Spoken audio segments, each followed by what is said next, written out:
ahora sí. Listo. Ahora sí. Ya resolvimos los problemas técnicos. Ahora sí, ahora sí. Ahora sí. ¿Qué tal? ¿Cómo estás? Muy bien. ¿Y tú? ¿Me oyes Bien, bien, bien? bien. Yo sí. Sí, sí, sí, sí. Sí. Ok, yo también. Ok, si quieres esperamos a que se conecten un poquito más. Sí, sí, esperamos por lo menos unos 5 minutos. Va, va. Me parece bien. A ver.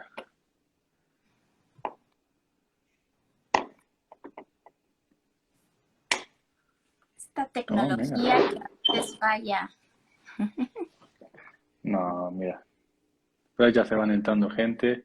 Ya ahí Cuando van. quieras, si quieres, empezamos. Ok, vale. Pues bueno. Bueno, pues bienvenidos a todos los que se están uniendo a este live. Como ya saben, el día de hoy tendremos una plática muy interesante con un experto en el tema.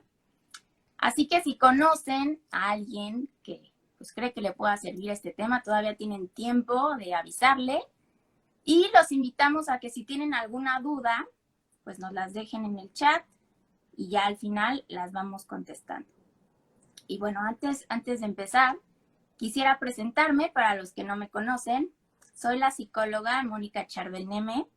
Soy psicóloga de Psiconeme, que es una organización dedicada a atender temas relacionados con la salud mental y emocional, así como problemas educativos. Realicé mis estudios en la Universidad Intercontinental y estoy especializada en psicoterapia cognitivo-conductual, psicoterapia sistémica familiar y tanatología.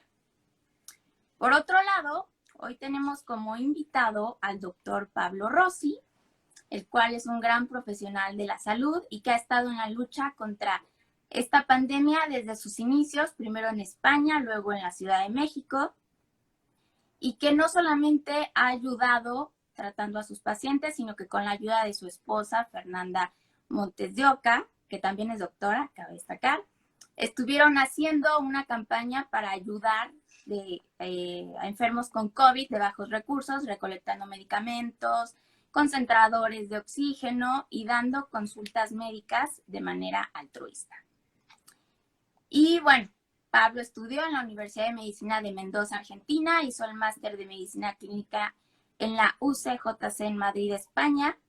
Tiene especialidad en Medicina Comunitaria y de Urgencias en Barcelona, España, y actualmente se encuentra en la Ciudad de México y da consulta privada en Medicina Interna y realiza telemedicina. Muchas gracias por haber aceptado participar en este live. No, es un placer, es un gusto realmente. Sobre todo para hablar un ratito, ¿no? Eh, a ver un poquito sobre cuáles son las implicaciones del COVID de forma crónica, porque mucha gente piensa que el COVID solamente es la enfermedad aguda, ¿no? Y que una vez que se supera ya está bien, o sea, ya está bien digo, ya no habrá más enfermedad, pero la verdad es que poco a poco vamos viendo sobre las afectaciones que tiene esta enfermedad de forma crónica, así que siempre está bien, ¿no? Juntarme con otros profesionales y hablar un poquito sobre esto, ¿no? Darle un Claro, poquito más de porque visibilidad al tema. sí, claro, porque además, como dices, ¿no? Piensan que ya se curaron del COVID y ya no pasa nada, y ahora resulta que está el COVID prolongado y que puede traer muchísimas secuelas a largo plazo y que no sabemos pues muy bien ni cómo funciona. A ver, platícanos, o sea, ¿qué es? Mira, en realidad el COVID prolongado se empezó a hablar del COVID prolongado desde agosto del 2020, o sea, no es algo que empecemos a conocer ahora realmente, sino que en el agosto de 2020 ya la Organización Mundial de la Salud y algunas de las escuelas de medicina de Inglaterra hablaban de esto, pero en realidad no se conocía como el COVID prolongado como enfermedad prolongada crónica, sino que se entendía más bien como los efectos duraderos de la enfermedad, ¿no? Como síntomas que persistían más que nada, Ujú. ¿sí? Y a partir de aquí, digo, se empezó a ver que después de las 12 semanas, muchos pacientes persistían con Me voy a sacar conectar a un amigo de Argentina, hace mucho tiempo que no había. Pero bueno, perdón, decía que muchos pacientes Qué bueno, qué bueno. persistían con síntomas después de las 12 semanas, ¿sí?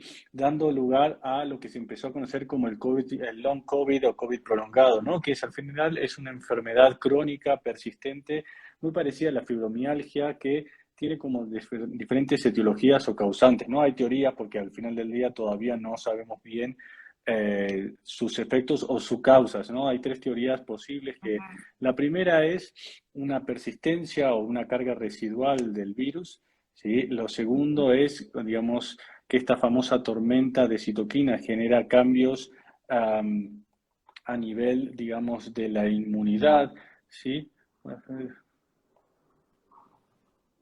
Hola Pablo, estoy dispuesto Estoy a opinar, estoy a dispuesto a cargo de COVID opinar en Mendoza, en Argentina. Argentina. Ah, es Dani Escudero, también es un médico compañero. Bueno, mira, ahí conectando varios médicos. Si, con mucho gusto, si quieren poner alguna opinión o lo que sea, ¿no? Por la Claro, parte de preguntas, sí, o sea, sí, podemos ir están. hablando con mucho gusto. Pero bueno, sabes que se te corta un poquito, ¿no? Perdón, ¿eh? No sé si Ok, soy yo o...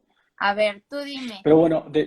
decía de las posibles causas o etiologías, como se conoce en medicina, ¿no? De esta enfermedad, ¿no? Que al final del día tenemos tres, digamos, posibles causas, ¿no? Decía la tormenta, digamos, de citoquinas que genera cambios a nivel de la inmunidad del paciente y estos cambios pueden presentarse, ¿no? Como persistentes, como inflamación persistente, una carga residual, o otra de las teorías es una carga residual viral que persiste en el paciente y esto genera los síntomas. Y el último son anticuerpos, ¿sí? Que se generan durante la enfermedad aguda que podrían, digamos, afectar al paciente, ¿sí? ¿Qué se está viendo ahora mismo? Y quizás es una de las preguntas que me han hecho digo, a través de mi Instagram, es que el 10% de los pacientes que tienen enfermedad aguda presentan este long COVID, ¿no? Esta enfermedad crónica, ¿sí?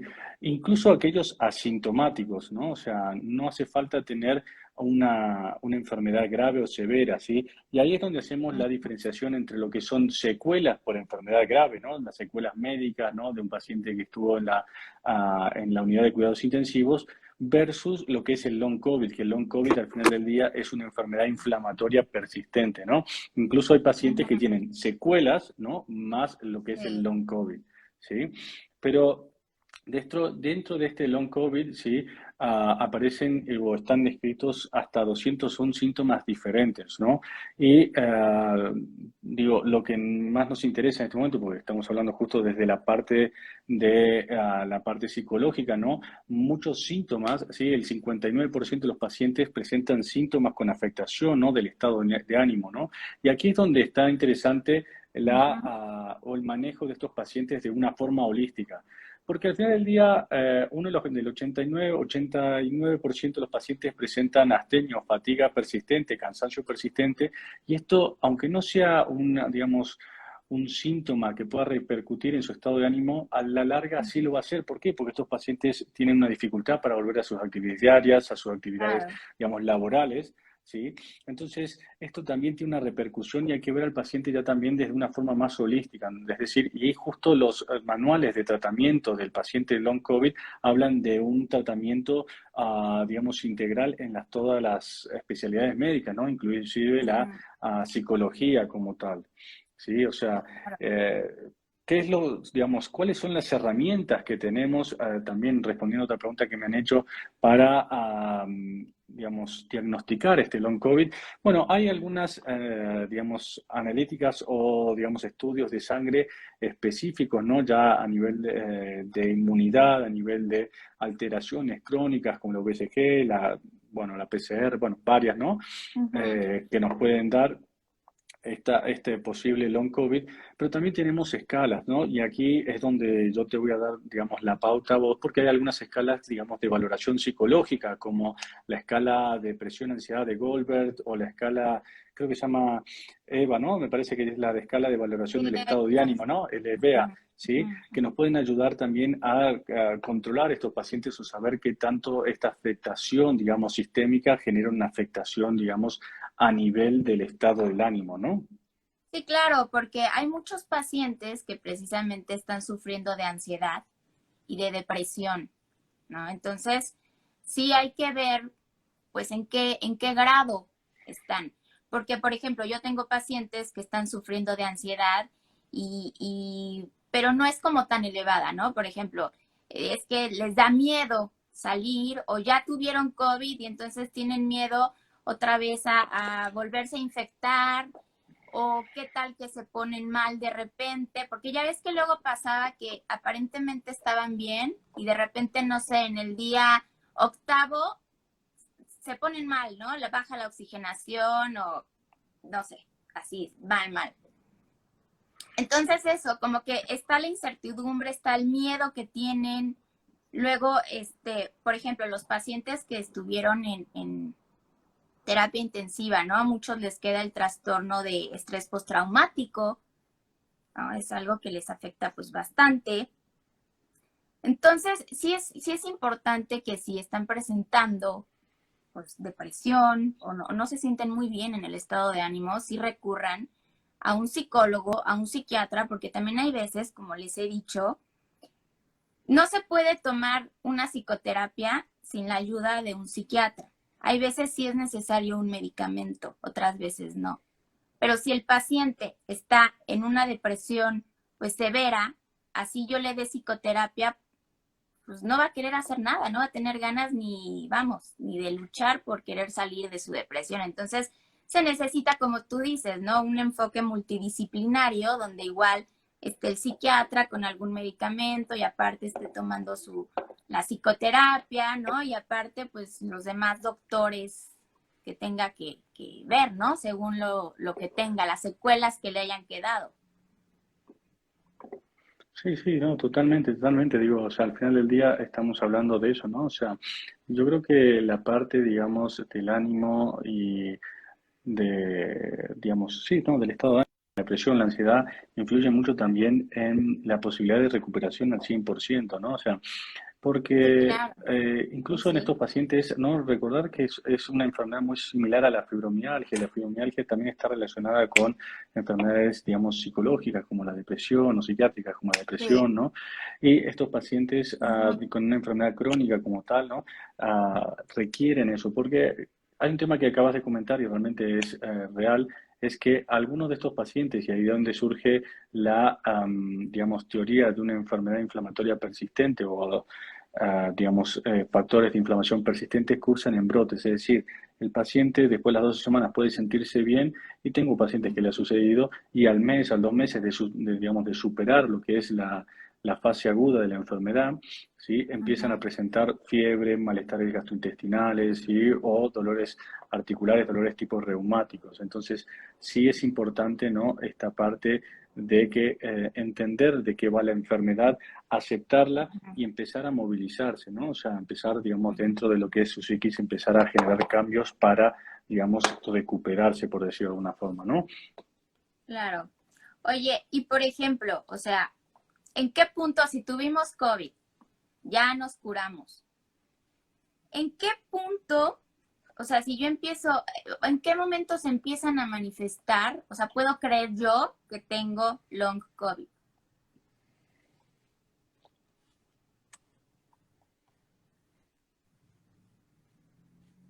¿Me escuchas? Mira, eso es una, digamos, no está de...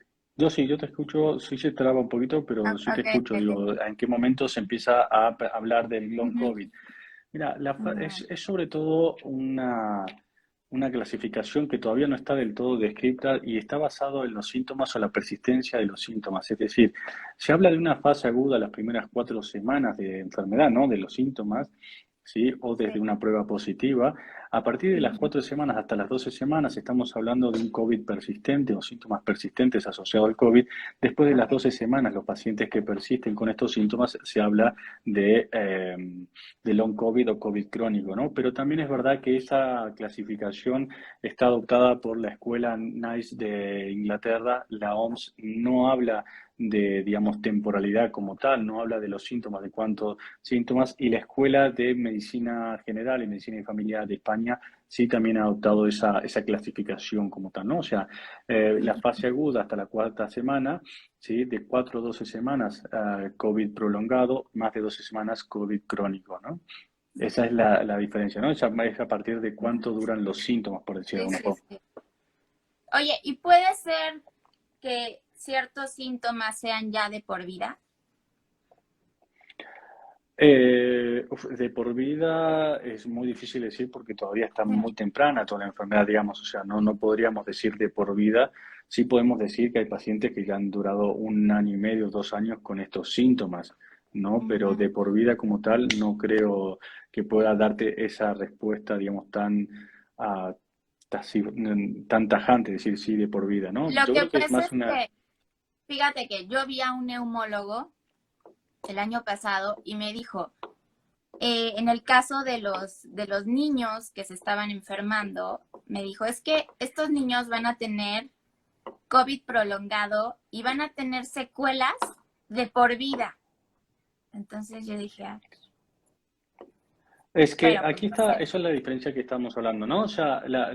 las secuelas sí son, digamos, de por vida. Por ejemplo, una fibrosis, digamos, pulmonar en un paciente que ha tenido neumonía, es una Ujú. secuela, eso no se cura, digamos, no hay un tratamiento para eso. La fibrosis, para que se entienda, es como una, digamos, una cicatriz en el pulmón. Es como las cicatrices que tenemos en la piel, pero dentro del pulmón y es verdad que, digamos, no hay tratamiento. En un principio se empezó a utilizar el Quitosel, que es un antifibrótico, digamos, bien estudiado y que se utiliza para la fibrosis quística pulmonar, ¿sí? Pero no funcionó. Es decir, la fibrosis por esta enfermedad no se cura. Eso es una secuela, ¿sí? Pero eso no es un síntoma de long COVID. Los síntomas de long COVID más que nada son, bueno, como dice el nombre, no son síntomas, son subjetivos al paciente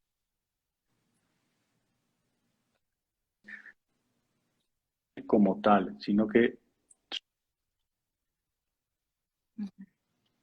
refiere el paciente, ¿no? Síntomas inflamatorios que refiere la fiebre, por ejemplo, ¿sí? Pero no se podría decir que son de por vida, no. Las secuelas, en cambio, sí son de por vida, ¿no? El daño pulmonar es de Exacto. por vida, ¿sí? Sí, eso son Ujú. secuelas, ¿sí? Pero el long COVID hasta el día Ok. de hoy no se puede decir que es de por vida. Sí, sí, todavía no se puede También digo, saber. depende, es lo que estábamos hablando, ¿no?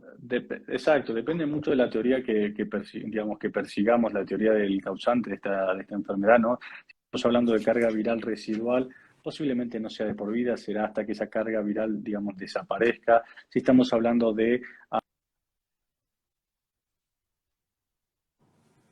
inflamación por la tormenta de citoquinas también es lo mismo. Y en la parte de los autoanticuerpos también habría que valorarlo. Yo no creo que sea de por vida, yo creo que son enfermedades más tipo reumáticas de larga duración, pero tampoco puedo dar yo una opinión, digamos, como tal, porque no se puede saber eso. Sí, Digo, claro, faltan sí, muchos todavía es estudios como todavía, muy pronto, ¿no? muchísimos, Para ¿no? Esto es algo que saberlo. es Sí, relativamente nuevo claro. junto con la pandemia.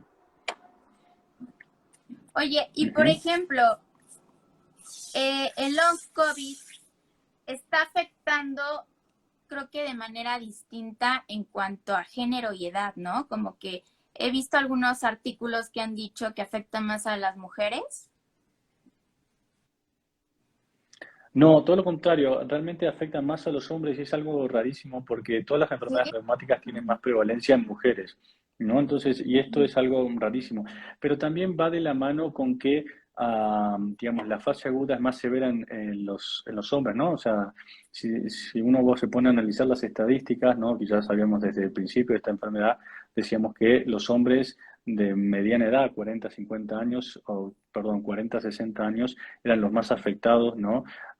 En cuanto a la enfermedad aguda, la enfermedad, digamos, severa del COVID. Lo mismo sucede con el long COVID, ¿no? De que se afectan más a los hombres que a las mujeres, ¿no? Claramente el rango de edad, digamos, de los hombres adultos de la media son los que sufren más, ¿sí? Lo único que sí no está relacionado son las morbimorbilidades o las comorbilidades que tiene el paciente, es decir, hipertensión, diabetes, obesidad como tal, no tienen, digamos, una relación en cuanto a la frecuencia o la intensidad del long COVID, pero sí tenemos que tener en cuenta que algunas de estas enfermedades, como la obesidad o enfermedades autoinmunes, son estados preinflamatorios que pueden, digamos, generar algún empeoramiento en cuanto a la inflamación, ¿no? Si ya lo vemos en cuanto a aguda también lo podríamos ver en cuanto al long COVID, ¿no? De ahí es donde cabe la importancia de la nutrición y los hábitos de vida saludables como tal. Ujú. Oye, y ya se sabe por qué afecta más a los hombres. Porque se han muerto Mira, muchísimos hace hombres. O sea, poquito salió como en que las mayo, creo que mujeres... fue. Ujú. No, no, sí, sí, perdón, se cortó, pero dime. Me decías que las No, mujeres. es que, por ejemplo, yo he visto mujeres que, o sea, han estado en terapia intensiva así mal y salen adelante y hombres que no. Entonces, ¿por qué? Mira, realmente no quiero engañarte, no quiero mentirte en algo que no sé realmente, o sea, el por qué, digo, está mucho que ver, tiene mucho que ver con, digamos, enzimas o, digamos, que son los que están en la superficie de las células que, digamos, permiten al virus ingresar a las células que tienen más, Ujú, digamos, más expresión en hombres, ¿no? Que son las enzimas convertidoras en angiotensina tipo 2. El por qué, supongo que eso también hay una parte genética asociada al COVID, digamos, severo, que es fundamental, ¿no? O sea, esta predisposición genética, sí, de COVID severo es, creo que fundamental, incluso más que las morbilidades en cuanto a generar una enfermedad severa. El por qué una mujer o las mujeres salen digamos, mejor de terapia intensiva. Esto no me consta como tal, no tengo, digamos, estas estadísticas para decirte si es así o no es así, pero mucho influye el estado previo del paciente que, digamos, afronta una terapia intensiva. Eso está claro, ¿no? O sea, si ujú. existe una obesidad, si existe no, digamos, antecedentes de que fue fumador o de que hacía ejercicio, ¿no? Etcétera, etcétera, ¿no? Hay que ver, digamos, cómo estaba el estado previo del paciente antes de la terapia intensiva, pero no me consta, digamos, no podría decirte el por qué es así, ¿no? Sí, claro. Sí, sí, sí. Sí, es que digo, definitivamente como que todavía es incierto, ¿no? Porque un día dicen una cosa, otro día sale otra y así estamos.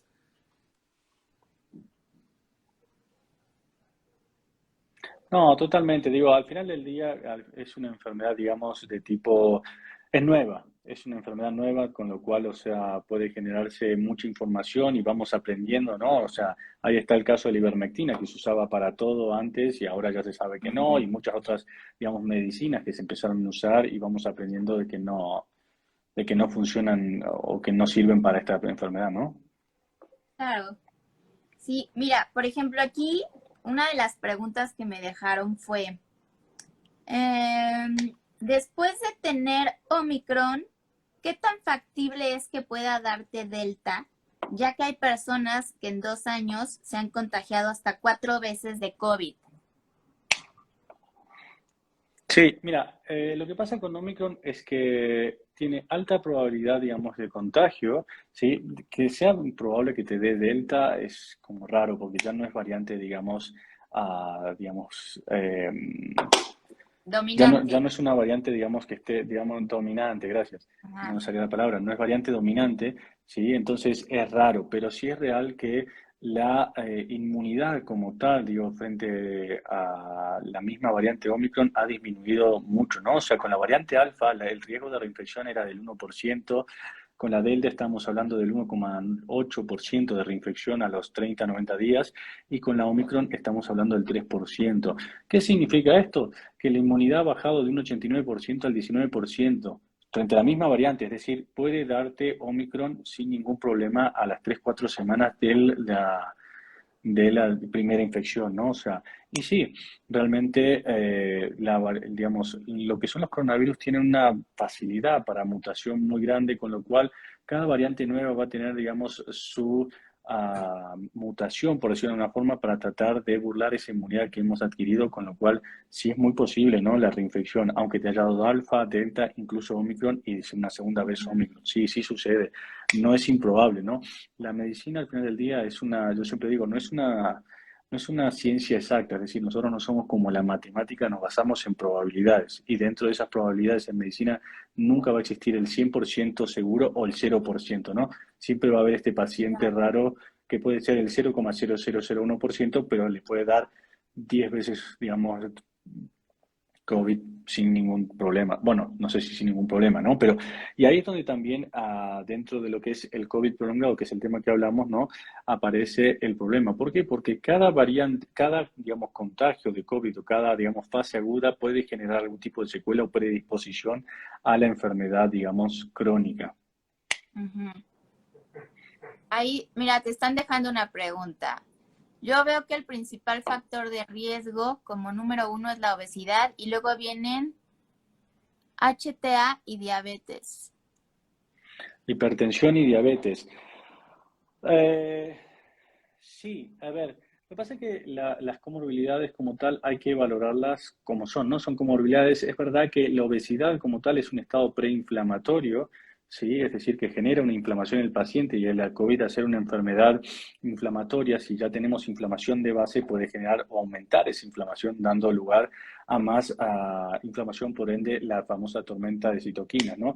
Pero lo otro también es entender que la hipertensión, digamos, los pacientes con hipertensión de larga duración tienen una sobreexpresión de lo que llaman las enzimas convertidoras de angiotensina tipo 2 en las células pulmonares, y esta enzima que está en las células pulmonares es lo que, lo que le da la entrada al virus a nuestras células para multiplicarse, con lo cual, digo, sí es verdad que la obesidad es uno de los principales factores, digamos, de riesgo, pero también hay que entender que la obesidad viene normalmente asociada a hipertensión, a diabetes. Digo, es muy raro que venga un paciente obeso asociado, digamos, sin otra enfermedad. ¿Qué puede suceder? Sí, claro, pero yo creo que también hay que ver de qué más, digamos, factores de riesgo tenía ese paciente, ¿no? Pero yo creo que el principal factor de riesgo para una enfermedad severa es la predisposición genética, ¿no? O sea, de ahí yo he tenido pacientes de 90 y pico de años obesos, hipertensos, diabéticos, que no han tenido ningún tipo de riesgo, ningún tipo de enfermedad severa, más que una enfermedad, digamos, leve, un resfriado, y todo lo contrario, ¿no? Aparecen, ¿no?, las noticias de aquellos deportistas jóvenes, sanos, que no tenían ningún tipo y tenían esta predisposición genética y han hecho enfermedad severa, incluso algunos han muerto, ¿no? Deportistas, triatlonistas, por ejemplo, ¿no? Entonces, sí, coincido, pero el paciente, digamos, cada paciente es diferente, es único el paciente, entonces hay que valorarlo como tal. Ujú, claro. Oye, ¿y será cuestión de genética que algunas personas nunca se han contagiado? ¿Tú qué opinas de eso? O suerte, sí, no lo O sé, ¿no? O suerte, sea, ¿no? no lo sé, genética, suerte o que han sido asintomáticos, ¿no? Porque esa también es la última. Claro, o sea, o sea, más que si existe alguna cierta inmunidad, ¿no? O para generar, digamos, lo que es la enfermedad sintomática, con lo cual si estos pacientes fueron asintomáticos, nunca se enteraron, ¿no? Y habría que hacer el test de anticuerpos para ver si realmente se han enfermado o no, pero también es esta la realidad, ¿no? Hay un gran porcentaje de pacientes que son asintomáticos, con lo cual nunca nos enteraremos si se han contagiado o no. Claro, sí, sí. A ver, mira, aquí ponen, me dio COVID hace un Yo año no puedo y ver sigo ninguna sin pregunta ni poder nada, no sé saborear la si... comida. ¿Mandé? Ya no te escuché. ¿Me escuchas? Sí, ahora sí te escucho. Ok. Es que aquí pusieron, me dio COVID hace un año y sigo sin poder saborear la comida. ¿Esto es parte de long COVID? Sí, exactamente, sí, hay algunos síntomas asociados, ¿no?, al long COVID, y dentro de ellos, de los síntomas, es la afectación del sentido del gusto y el olfato. Hace una semana atrás salió un estudio que esta afectación del gusto y el olfato estaba asociada a un factor genético, o se cree que es un factor genético que puede ayudar a llevar algún tipo de cura, ¿no?, a estas afectaciones neurológicas. Sin embargo, al día de hoy tenemos algunos ejercicios, ¿no?, de reeducación, digamos, de los sentidos que pueden ayudar a estos pacientes, ¿sí? Hace un año atrás, digamos, se pensaba que podía ser, digamos, posible utilizar una pauta corta de corticoides, pero esto, digamos, era de la escuela de otorrinolaringólogos, pero no llegó a ningún lado, ¿no? O sea, ahora lo que hacemos son ejercicios de reeducación de los sentidos, ¿sí? A ver, a veces con eso algunos pacientes mejoran, pero como te digo, hace una semana salió un estudio publicado que existe una cierta predisposición genética, ¿sí? Y esto lo que nos ayuda es a llevar a ciertos, o llegar a ciertos estudios para la cura, no, perdón, a ciertos tratamientos para la cura de esta afectación. Claro. Y aquí hay otra pregunta, dice, ¿el long COVID altera la química cerebral como para causar depresión endógena u otros trastornos emocionales y trastornos del sueño?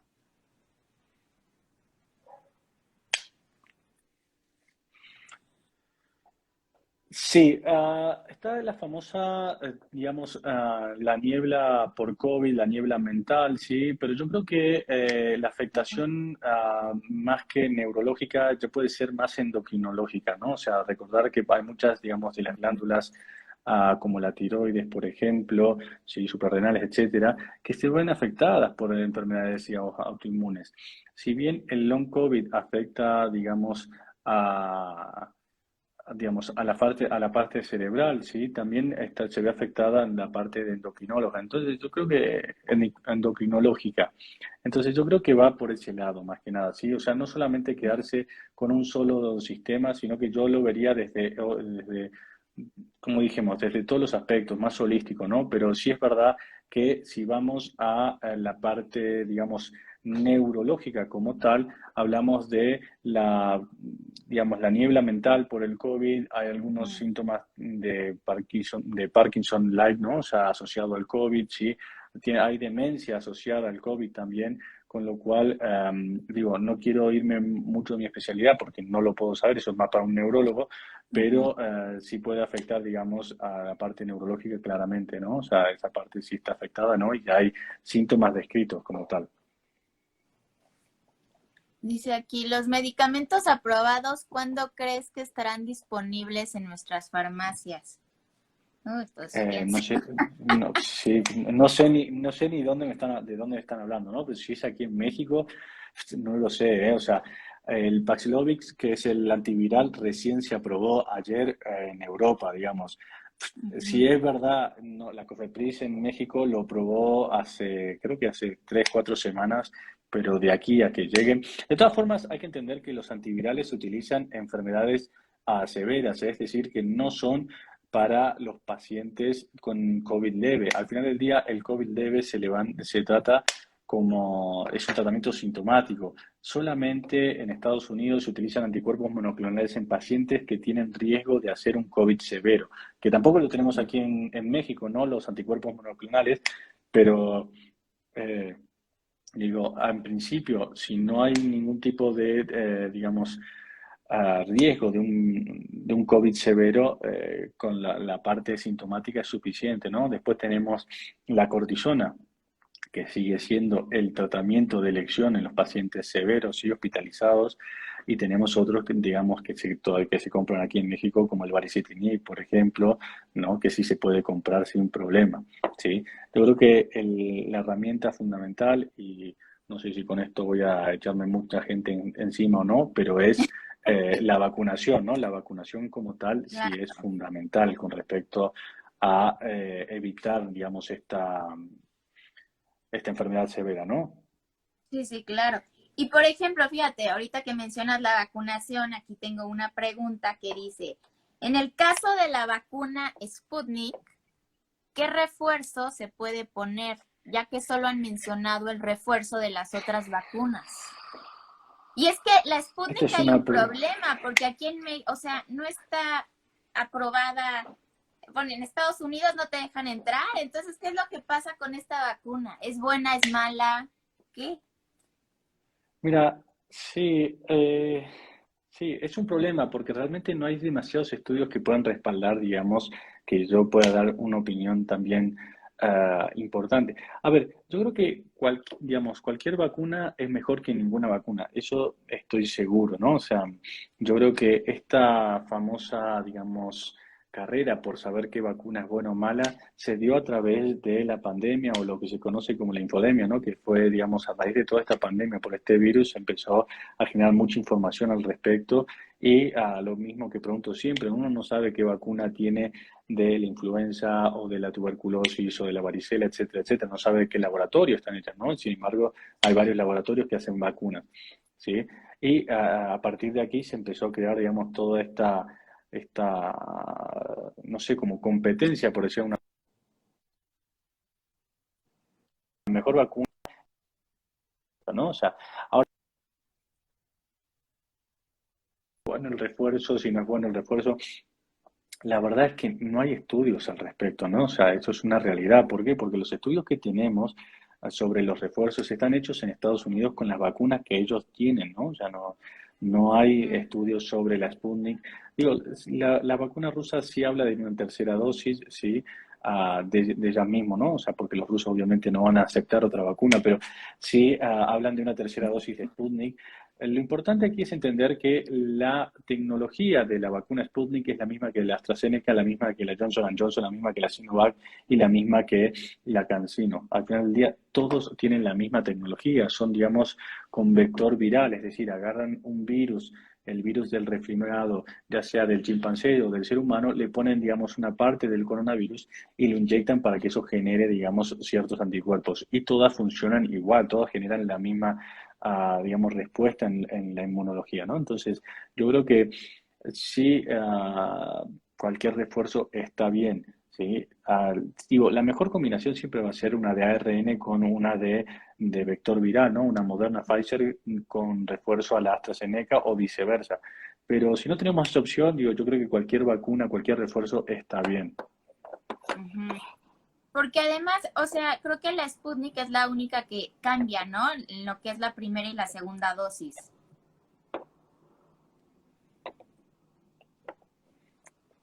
Sí, cambia lo que es en realidad el vector, ¿eh? Pero no cambia como tal, digamos, en cuanto a lo que se inyecta, por decirlo de alguna forma, ¿no? La parte del virus que se inyecta. Ujú.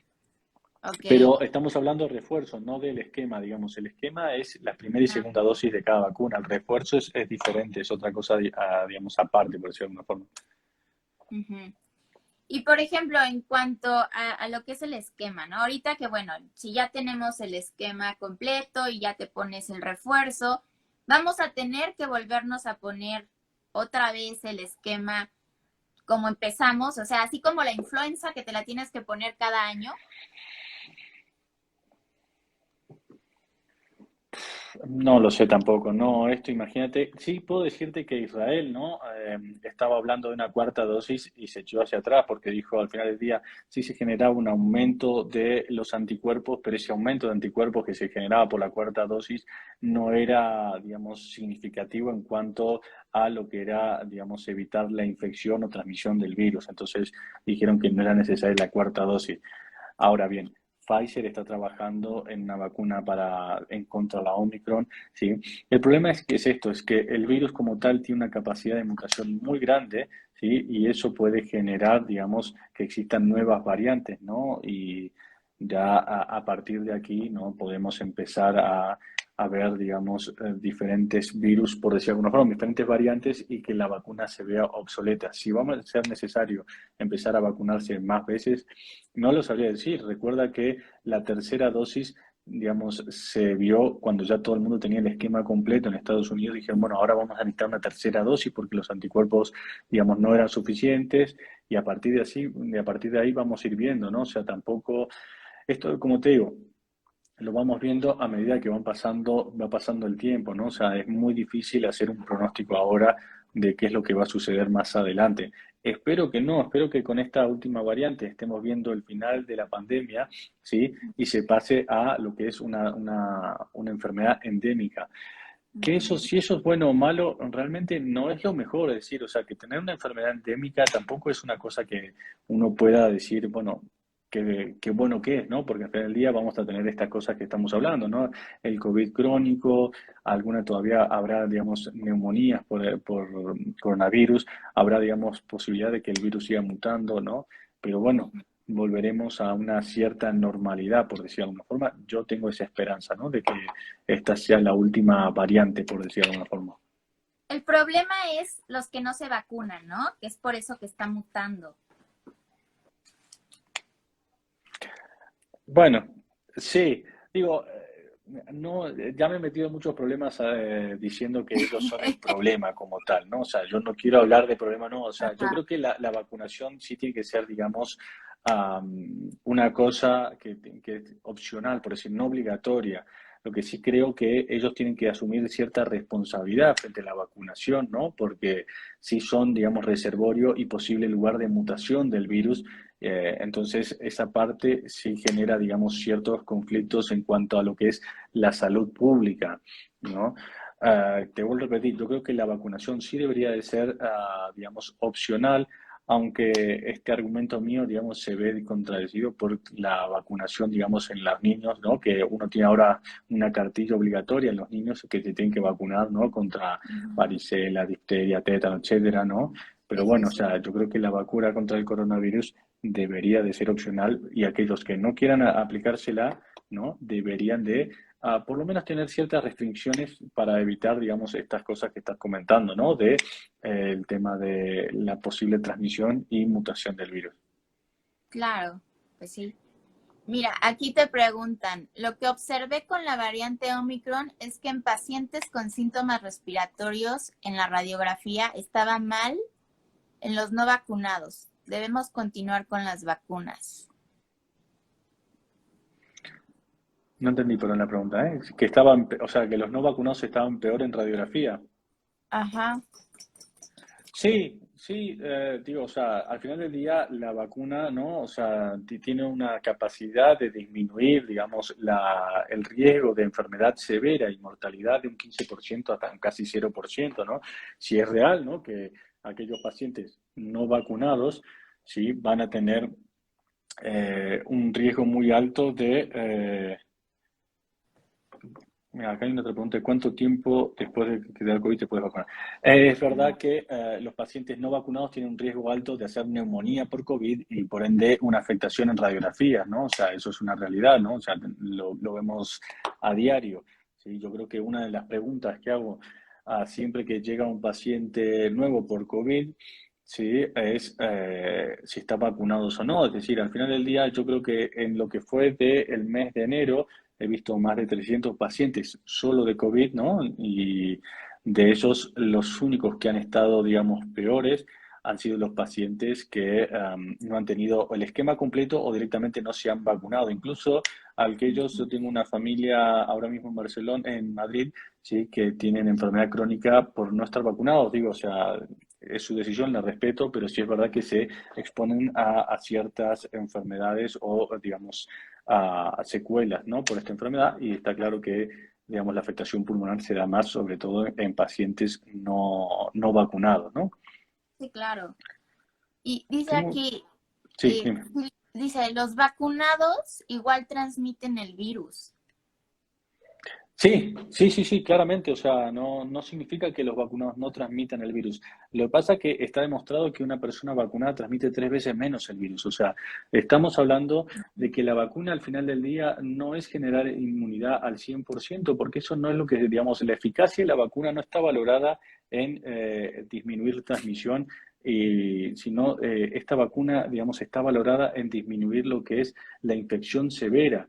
¿Sí? Es Ujú. decir, o sea, la infección sintomática se puede dar en vacunados y ya lo estamos viendo. Incluso con esta variante Omicron no se sucede más. ¿Por qué? Porque la variante ha mutado, ¿no? Para generar o evitar esta inmunidad generada por la vacuna. Con lo cual, los vacunados sí transmiten el virus. No, claramente yo no estoy negando eso. Lo que pasa es que la transmisión del virus por las personas vacunadas son 3 veces menos. ¿Sí? Ujú. Y ahí es donde cabe. También hay que entender que la pandemia, ¿sí? Está dada por la saturación de los servicios de salud, ¿no? O sea, no es solamente el virus que se transmita a una otra persona. La gripe, ¿sí? Es estacional y se transmite mucho y tiene una alta transmisión, pero no se saturan los sistemas de salud, por ende, No, digamos, no hay una pandemia como tal.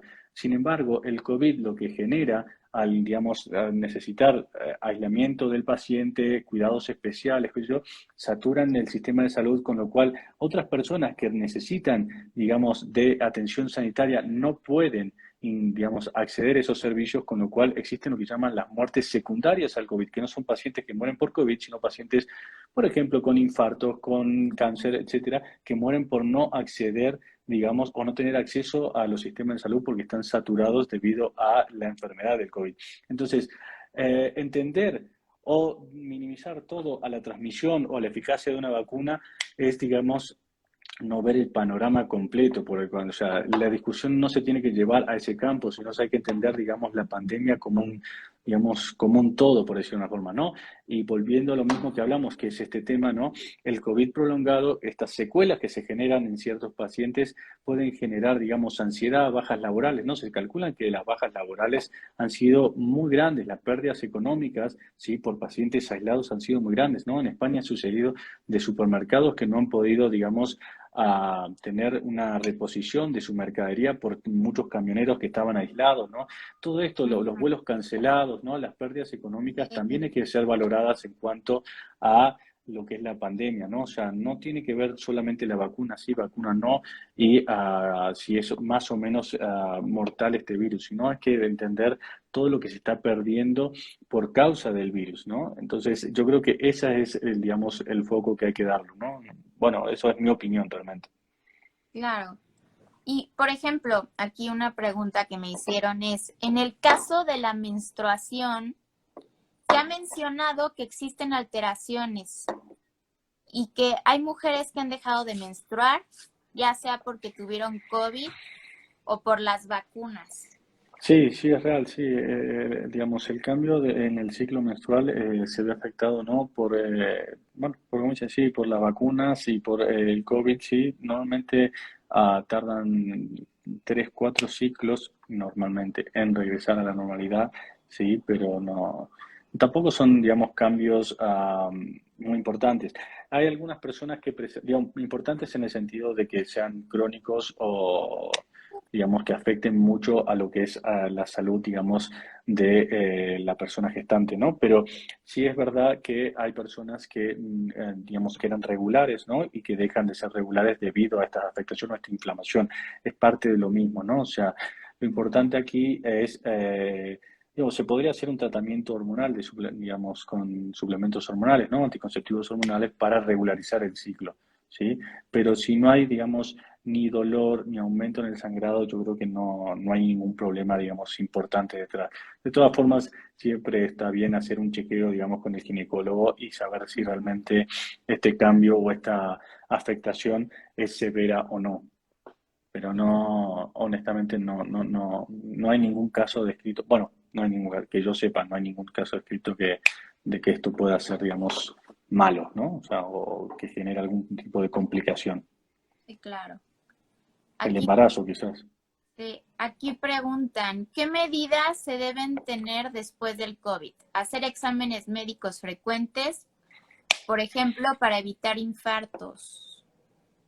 Mira, hay tres tipos o tres, digamos, líneas de afectación post-COVID, ¿no? La primera es a nivel del nervio vago, ¿no? Que afecta a lo que es la parte cardíaca, gastrointestinal. Después son personas a nivel, como les decía, de tipo inmunológico, ¿no? Con enfermedades tipo reumatológicas, fiebres, dolores articulares. Y la última es a nivel neurológico. ¿Qué se recomienda? Se recomienda hacer lo que se conoce aquí en México como un check-up, ¿no? Yo lo recomiendo a los 3 meses posterior al COVID y empezar a valorar si existen algunas afectaciones. Dentro de ese check-up o, digamos, control general, lo que yo recomiendo es lo que es tiroides, bueno, lo que es azúcar, lo que es función renal, ¿no? Y un electrocardiograma para ver, pero normalmente estos pacientes, por ejemplo, con afectaciones, decían arritmia o infartos, ¿verdad? ¿Es la Infarto. pregunta? Sí, Infarto. decía Estos, infarto. sí, estos pacientes, digamos, con arritmias o problemas cardíacos presentan, digamos, ciertos síntomas previo a los 3 meses, ¿no? O sea, son dentro de los que son síntomas persistentes y empiezan con arritmias o molestias cardíacas Y en esos pacientes sí recomiendo hacer un holter o quizás alguna prueba de esfuerzo para ver si pueden tener algún tipo de necesidad de tratamiento crónico, no preventivo, como la aspirina, ¿no? Pero sí recomiendo el check-up, digamos, a los 3 meses. 3 meses porque es, digamos, la media que se entiende que es la inflamación va a disminuir lo suficiente como para que podamos valorar al paciente si tiene algún tipo de afectación, digamos, en cuanto a la inflamación o no. Ok, ok. Y aquí ponen, ¿es común también el dolor de piernas, sensación de cansancio, pesadez y picazón? ¿Se debería visitar a un angiólogo para revisar temas circulatorios? Sí, es común, es muy común realmente. A veces más que angiólogo, que sí puede ser, digamos, el caso, digo, yo normalmente a mis pacientes les pido, digamos, lo que es una enzima para saber la probabilidad o no de trombosis asociada al COVID, ¿no? Y a estos Ujú. pacientes requieren anticoagulantes, básicamente porque también una de las posibles, digamos, secuelas son por la microtrombosis. Entonces, sí les pido esta enzima durante la fase aguda, pero lo que se ha visto también en cuanto al COVID prolongado es la afectación de dolor neuropático a nivel de los miembros, ¿no? O sea, esta, digamos, dolor, sensación de piernas cansadas y no sé si decía hormigueo, ¿no? Puede ser Sí, más picazón. Ajá. puede ser más desde el punto de vista neuropático. De todas formas, no estaría mal hacer, digamos, un Doppler o un ecodoppler, digamos, o un ultrasonido de las piernas para ver si existe, digamos, alguna afectación en cuanto a la circulación. Digo, se podría visitar al angiólogo, al médico internista, al médico general, ¿no? Cualquier médico que sepa interpretar un Doppler, digamos, de miembros inferiores es suficiente, ¿no? Sí, pero sí podría ser también a nivel neuropático a veces, que es lo más frecuente, ¿no? Dentro de los síntomas más frecuentes a nivel extra, eh, no extra, digamos, a nivel neurológico es el dolor a nivel de los miembros inferiores. Claro. Aquí dice, ¿una mamá vacunada tendrá bebés con anticuerpos contra el COVID? Una mamá vacunada tendrá, Anticuerpos, o sea, a las mamás que están vacunadas, cuando den a luz, si los bebés van a traer anticuerpos contra el COVID. no lo sé, honestamente no lo sé, tampoco quiero responder algo que no lo sé, ¿eh? O sea, no, no, creo que no he encontrado ningún, digamos, ah, estudio sobre esto. Calculo que sí, digo, basándome en lo que mis conocimientos de inmunología, pero no lo sé, honestamente no lo sé. Es muy buena pregunta y para la próxima, de hecho, si me dan un momento, lo subiré en alguna historia si encuentro algún estudio sobre esto. Es muy buena pregunta, Sería realmente. No sé. interesante, ¿no? ¿Qué pasa con las mamás que están Sí, embarazadas? a ver, o sea, las mamás sí tendrán anticuerpos, ¿no? Lo que yo no sabría decirte es si Es que los, se si lo los bebés, los transmiten recién, al bebé. ajá, si los recién nacidos tendrán anticuerpos, ¿sí? Ujú. Pero sí lo voy a buscar y sí lo subiré en alguna de mis historias próximas a ver si encuentro algún estudio al respecto, pero sí es muy buena pregunta. Y eso es muy interesante, ¿no? Porque, y también, o sea, en el caso de las mujeres embarazadas, o sea, si se contagian es muy peligroso. O sea, Sí ya teniendo la existe, vacuna, igual me imagino que es menos, pero ¿qué tanto puede ser? O sea, se les puede venir el parto, no sé, no sé. existen abortos espontáneos en los primeros trimestres por, digamos, contagio del COVID. Sí, es real, ¿eh? O sea, Ujú. sí hay, digamos, riesgo, digamos, en las mujeres embarazadas, eh, pero no te podría decir tampoco en cuanto, porque al final del día esto sí me excede a mi especialidad, ¿no? Es para más un ginecobstetra que para mí, pero sí, sí existe, digamos, un riesgo de parto prematuro, incluso aborto en cuanto a el virus. ¿Por qué? Porque, am, mira, el estudio sí ya lo tengo. El 100% de los casos estudiados en mujeres embarazadas, los anticuerpos pasan a los recién nacidos. Después subiré el estudio, ¿eh? Pero sí, sí se transmiten los anticuerpos de las mujeres embarazadas a los recién nacidos. Eso está bien, ¿no? Sí, sí, no, bueno, o sea, digo, al final del día es todo parte de lo mismo, ¿no? O sea, es tratar de luchar contra esta enfermedad y valorar a ver cómo podemos hacer para mejorar, digamos, o salir de esta pandemia que nos está de allá hace 2 años que llevamos con esto, ¿no? Ya es bastante. Y nada que salimos. Y aquí te preguntan, ¿es cierto que aplicarte el refuerzo estando contagiado puede agravarse? ¿Que te pongas grave? No, mira, justo eso coincide con una pregunta que nos hicieron dentro del chat que dice ¿cuánto tiempo después de que te da COVID te puedes vacunar? Ujú. Realmente no hay esto de que hay que esperar tiempos antes de aplicar el refuerzo o la vacuna del COVID, no es real, digo, o sea, desde el punto de vista científico uno podría vacunarse incluso con la enfermedad aguda. ¿Qué es lo que sucede? Que básicamente si nuestro cuerpo está luchando contra un virus y nosotros nos inyectamos otro virus, ¿sí? Que nos puede generar efectos secundarios, lo que vamos a hacer es generar más inflamación, generando más virus y generando más problemas. No se puede agravar en el sentido que no estamos inyectando el virus del coronavirus en nuestro cuerpo, entonces no es que se aumenta la carga viral, sino que podemos tener más, digamos, estamos luchando contra dos virus al mismo tiempo, el del coronavirus y el del resfriado, por ejemplo, ¿no? Pero si uno se siente bien, digo, yo estoy infectado del coronavirus, me siento bien, no tengo ningún síntoma, me podría aplicar la vacuna o el refuerzo. Ahora sí, eso no va a cambiar ningún tipo de evolución en cuanto a la enfermedad, porque hay que recordar que hay que pasar 14 días desde la inoculación de la vacuna hasta que se generen los anticuerpos, con lo cual a mi enfermedad aguda no me va a ayudar en nada, digamos. La vacuna como tal no es tratamiento, sino que es digamos, es profiláctico, ¿no? Es para evitar, digamos, la enfermedad severa posterior a la vacuna, ¿sí? Sí, Pero claro. uno no empeoraría, digamos. Ujú. Aquí te ponen, la transmisión por objetos es real. Por ejemplo, hay que seguir lavando todo lo del súper.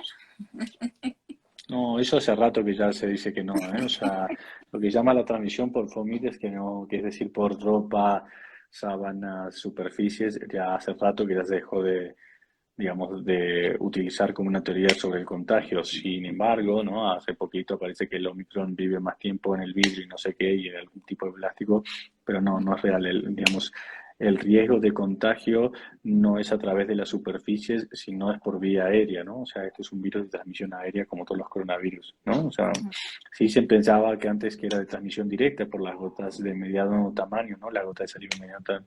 Ahora también se sabe que son los aerosoles, que es decir, la carga viral en el ambiente, ¿no? Entonces, lo que son las medidas de prevención y precaución son fundamentalmente el uso del cubrebocas o mascarillas, ¿sí? La careta no sirve, ¿sí? Los espacios bien ventilados y disminuir el tiempo de exposición, ¿no? O sea, tratar de que si estoy con un paciente positivo, tratar de estar lo mínimo indispensable. ¿El doble cubreboca funciona? Sí funciona, esto se vio en la variante Delta, pero en realidad el doble cubrebocas digamos, se valoraba considerando que el primer cubrebocas es el cubrebocas de tela y el Ujú. segundo, digamos, y el cubrebocas de abajo era el KN95, ¿no? Que era el específico, ¿no? El quirúrgico. Lo que pasa es que se entendía que el cubrebocas de tela lo que hacía era, digamos, ajustar el cubrebocas real, como entiendes, digamos, el que realmente genera la protección, no porque el teletela, digamos, pare al virus, sino porque el cubrebocas de tela generaba o mejoraba, digamos, lo que es el ajuste del cubrebocas a la cara, ¿sí? Pero no por otra cosa, ¿no? De hecho, ya se sabe que el cubrebocas de tela no sirve para evitar la infección. No, sí, no. Dice, ¿cuánto dura el virus en el aire en un cuarto cerrado? No, depende mucho de la carga viral, ¿no? O sea, sí puedo decirte, no sé cuánto dura, pero puedo decirte que el tiempo de contagio, la probabilidad de contagio es exponencial cada 15 minutos, es decir, o sea, la probabilidad de contagio va aumentando cada 15 minutos que estemos expuestos a esa carga viral, ¿no? O sea, Ujú. existe una probabilidad en los primeros 15 minutos que se va multiplicando por 2, por 4, por 6 cada vez que pasan 15 minutos. Pero, claro, o sea, ¿cuánto dura esa carga viral en el ambiente? Depende de si está, cómo está ventilado el ambiente, cuánta carga viral hay, cuánta carga viral es la que expulsa el paciente positivo. Sí, no es una cuestión tampoco de que un paciente pasó, digamos, de un lado al otro, ¿no? Pasó camino al baño, por ejemplo, y todo Ujú. su camino dejó el virus. No funciona tan así, ¿no? Hay que estar expuesto a una cierta cantidad de carga viral para contagiarse, ¿no? O sea, pero no sé, digamos, hay muchos factores que influyen en cuánto dura esa carga viral. Ujú. Ok. Tampoco tiene sentido, ¿no? O sea, porque no creo que nadie estará en una habitación diciendo, bueno, 14 minutos, listo, ahora me salgo, ¿no? O sea, Sí, la idea sí. aquí es tratar de controlar, ¿no? O sea, ver, tratar de evitar estas cosas, ¿no? Y no jugar con probabilidades, que es lo que yo también le decía a un seguidor yo digo cuánto en Twitter le decía, o sea, no tiene sentido porque tampoco es que la gente va a estar calculando si estuvo 15 minutos o más de 15 minutos y si fueron 10 minutos, ¿qué pasa? Digo, Ujú. al final del día esas cosas no sé si influyen tanto, son más datos estadísticos y científicos que otra cosa, digamos, no tienen una aplicación real en la vida, ¿no? O sea, en los pacientes en su vida día a día, pero entonces no creo que valga la pena, digamos, pararnos en esos datos al final del día, ¿no? Claro. Porque, como te digo, la transmisión al final del día cuenta, es importante tener en cuenta la carga viral, el tiempo de exposición y los síntomas del paciente, la ventilación, digo, hay muchos factores que están en cuenta, entonces, digamos, detenerse en uno solo no tiene una aplicación real en la vida. Oye, por ejemplo, yo he visto luego familias que todos les da, ¿no? Ujú. ¿Tú crees que, o sea, aunque todos tengan, deben como que aislarse y traer cubreboca o que ya todos convivan como si nada porque todos salieron positivo? No, esto es lo mismo, ¿no? O sea, la carga viral al final del día no es una carga cosa, no es digamos, la carga viral de cada paciente es única, digamos. Por más que todos sean positivos, la carga viral de cada paciente no va a ser similar en todos. O sea, mientras, o en la medida de lo posible, los pacientes se puedan aislar, digamos, en solitario, mejor sería, ¿no? Por lo mismo que estamos hablando, ¿no? Porque 4 pacientes no van a expulsar al ambiente la misma cantidad de virus que uno solo. Y si esa cantidad de virus es muy alta y viene un paciente que también está contagiado, pero con una carga viral, digamos, baja, lo que va a hacer es absorber esa carga viral, aumentando su carga viral, haciendo un círculo vicioso y empeorando la enfermedad, haciéndola más larga, produciendo más inflamación, etcétera, etcétera, ¿no?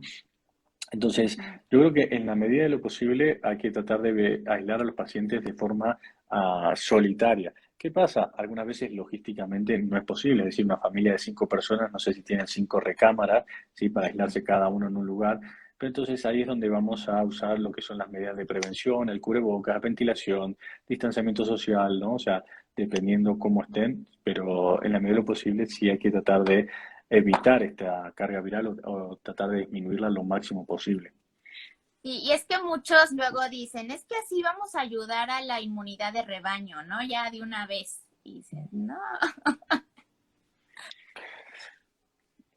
No, o sea, la inmunidad de rebaño es algo que se logró, que se intentó lograr hace mucho tiempo. Bueno, no sé ahora con la nueva variante si se logrará o no, pero la inmunidad de rebaño sí era algo que se intentó, ¿no? En aquella primera ola de la pandemia en Inglaterra y no se logró porque no se generaba inmunidad como tal, ¿no? Y ahora es lo Ujú. mismo que comentamos hace un rato, es verdad que esta variante ha disminuido la variante contra digamos, la inmunidad contra la misma variante bajando de 89% al 19%, con lo cual, o sea, quizás sí generan inmunidad contra otras variantes previas, pero se pueden volver a contagiar de esta variante y volvemos a lo mismo, pues ese paciente va a tener que estar de vuelta, aislado, va a generar, digamos, afectación a nivel, digamos, laboral o, digamos, en la economía familiar también a veces, y secuelas, hablabas del estrés postraumático, yo tengo muchos pacientes que tienen, digamos, estos problemas posteriores a la infección aguda porque está lo que es la incertidumbre, lo que es la Ujú. ansiedad generada por esta enfermedad. Entonces,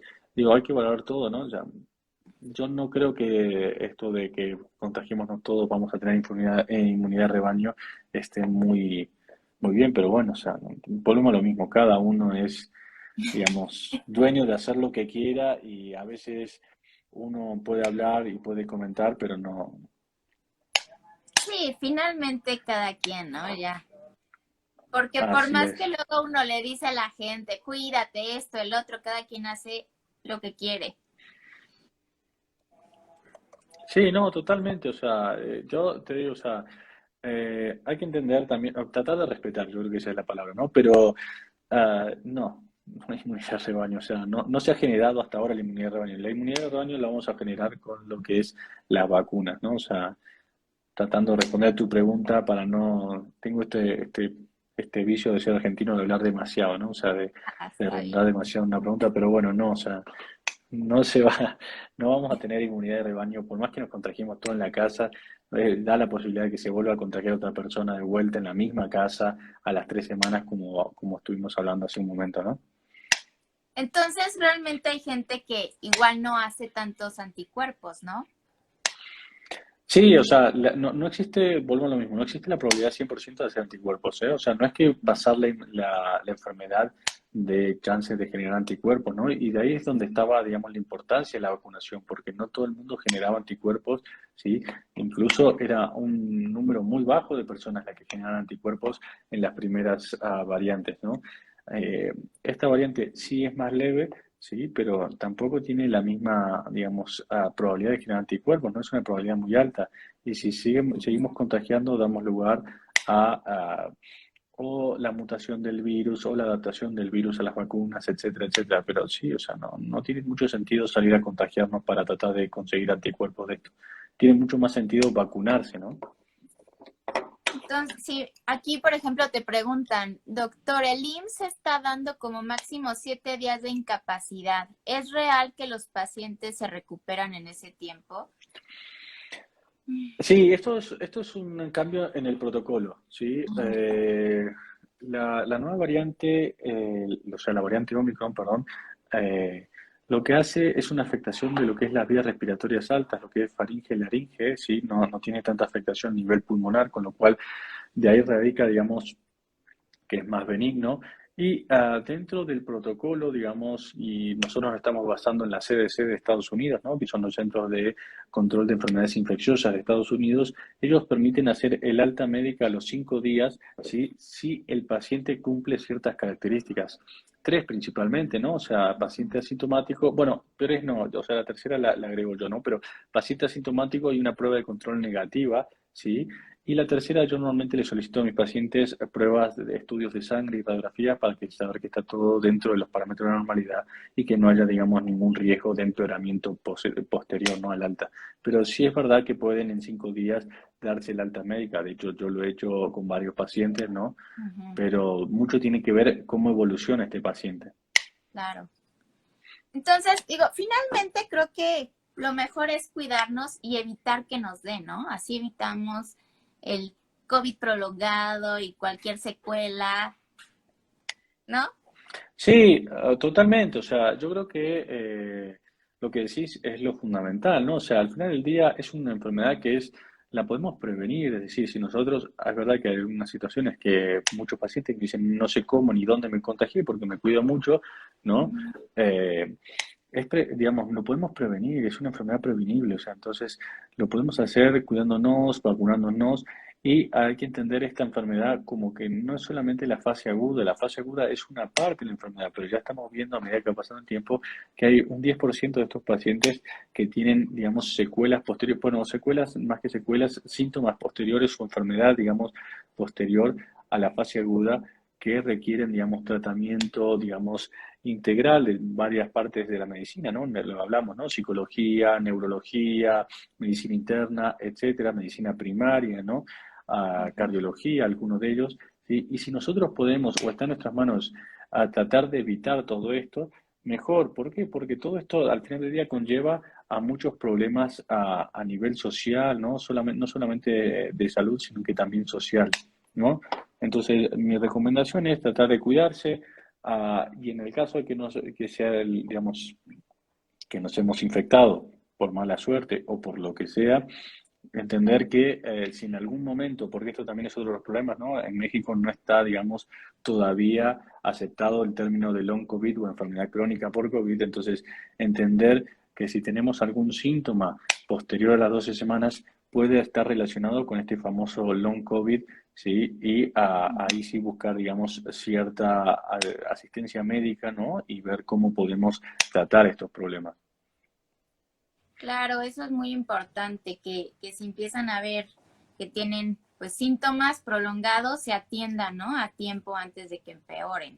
Igual si están teniendo ansiedad, depresión, es muy importante que acudan también con un psicólogo para que se les valore, ¿no? No que Así se es, queden ¿no? O así, sea, hay varias nada herramientas.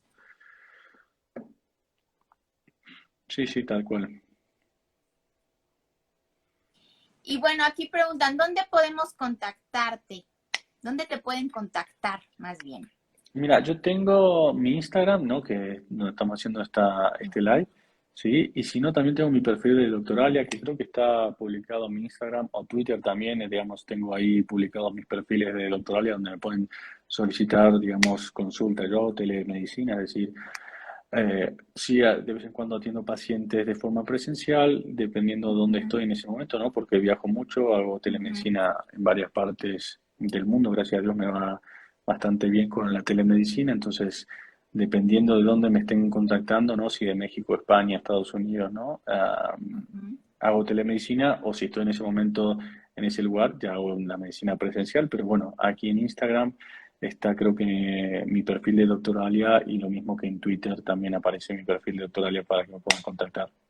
Ok, ok, perfecto. Oye, una pregunta, ¿cómo no te has contagiado tú?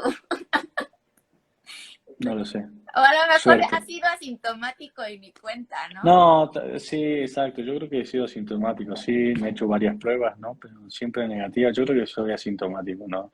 Que en algún momento fue asintomático. También es verdad que esto de viajar, ¿no? A ver pacientes a Estados Unidos me dio la oportunidad de vacunarme muy temprano en la pandemia. Yo creo que me vacuné a principios del año pasado, creo que fue en enero del año pasado, sí, con las dos dosis de Moderna y también el refuerzo, ¿no? Y a partir de ahí yo creo que eso me ha ayudado mucho, ¿no? Pero no lo sé.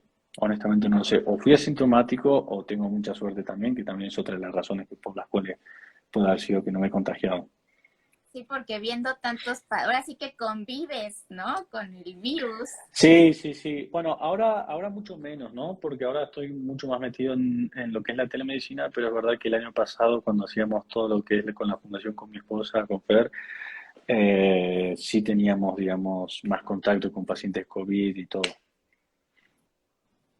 Dice, a ver, la última pregunta. ¿Puede quedar posterior al COVID una especie de gripa? ¿Y cuánto tiempo? Gracias. Sí, hay algunos síntomas similares, sobre todo en realidad lo que queda como más residual, digo, pero sí, sí puede quedar, digamos, lo que es congestión, tos, y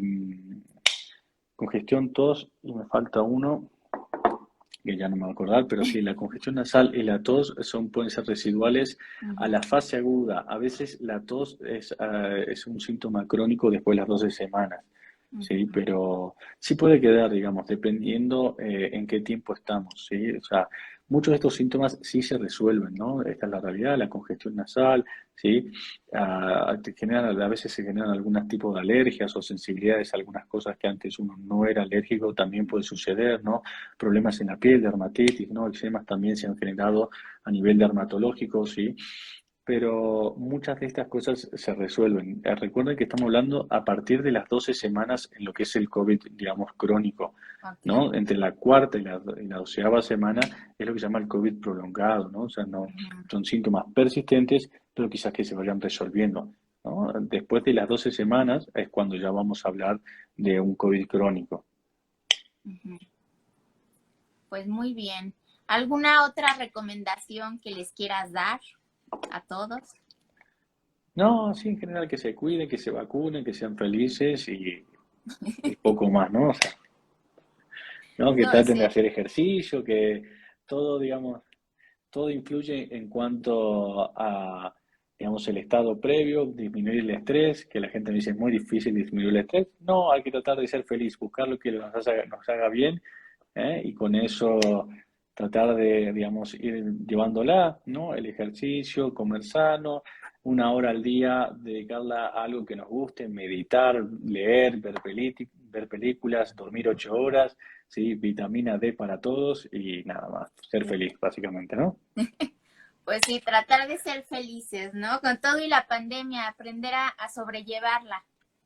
Sí, mira, ya a 1 año y medio, casi 2 años de esta situación, yo creo que ya nos hemos acostumbrado, o sea, los seres humanos somos muy resilientes y ya, o sea, lo que sí es verdad, y vamos a ser sinceros, ¿no? Y esto ya te toca más a vos que a mí, pero yo creo que los niños, adolescentes son los que más han sufrido esta pandemia, es donde vemos, digamos, un alto índice de depresión, de suicidios, o un aumento, ¿no? De depresión, suicidios, entre los adolescentes sobre todo, porque, digamos, carecen de esta sociabilización que necesitan, que es tan importante en esa etapa, pero los adultos, digamos, al final, nada, o sea, tratar de llevarlo y ver cómo nos adaptamos a esto y pensar más que nada en ellos más que en nosotros, ¿no? Esto es importante. Claro, sí, sí, muchos, si lo ahora sí que los que tengan niños o adolescentes y ven que estén teniendo pues síntomas de ansiedad, depresión, sí es importante ver a un psicólogo, ¿no? Siempre atender las cosas a tiempo es lo mejor. Ahora sí que en lo psicológico y también en el COVID, ¿no? Porque cuánta gente hay que no se atiende a tiempo y es cuando llega a ponerse pues peor. Así es, así es. Pero bueno, espero que les haya servido, espero que les haya gustado y Muchísimas gracias. ha sido un placer. Que estés bien. Igualmente, cuídate mucho y ojalá que puedas participar con nosotros en otra ocasión. Con mucho gusto cuando me inviten. Buenas Claro. noches. Sí. Buenas noches. Bye. Muchas Bye. gracias a todos. Un abrazo.